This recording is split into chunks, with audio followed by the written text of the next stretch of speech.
My name is Daniel, and for 5 days, I lived in uncertainty that felt like a lifetime. My wife, Claire, had vanished without a trace. No calls, no texts, no notes. Her phone was off, her car was gone, and her friends had no idea where she was.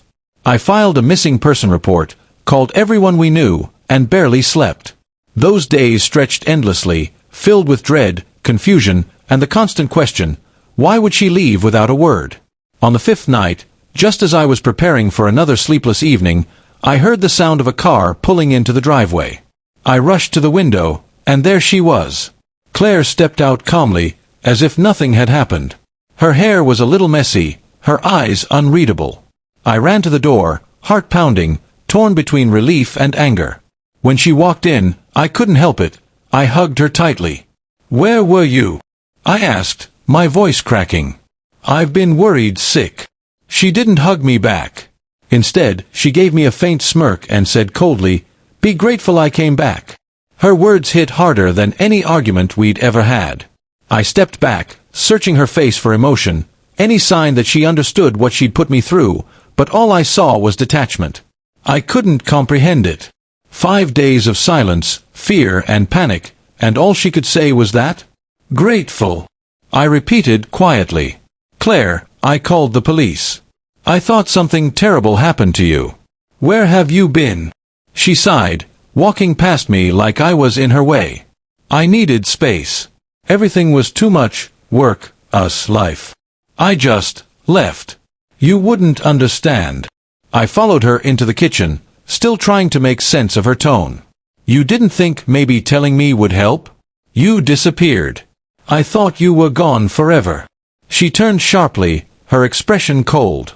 I didn't owe anyone an explanation. I just needed to breathe. Her words stung. Not because she wanted space, but because of how little she seemed to care about the pain she caused. I realized then that the woman standing in front of me wasn't the same person I had married. For a moment, the room was filled with silence, thick, heavy silence.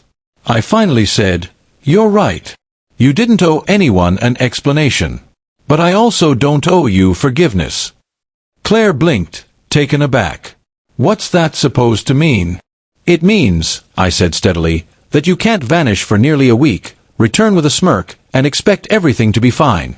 Love isn't a revolving door, Claire. You don't get to come and go whenever you please."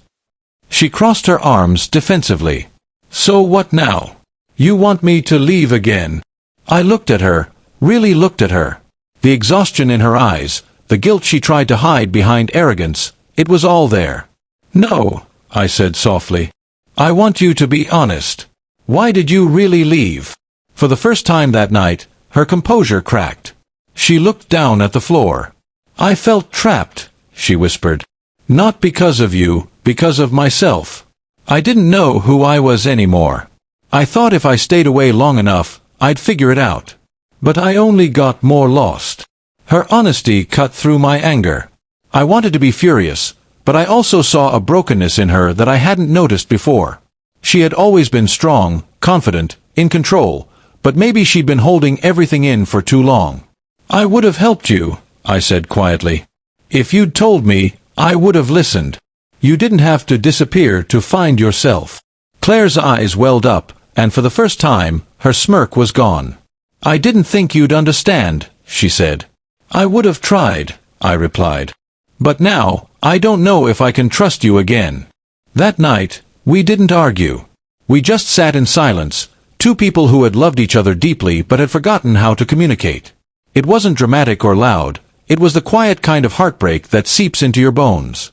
In the following days, we talked, really talked, about what she felt, what I went through, and where we could go from here. Trust doesn't rebuild overnight, but honesty can be the first brick. When I look back on that night, her words still echo in my head. "Be grateful I came back."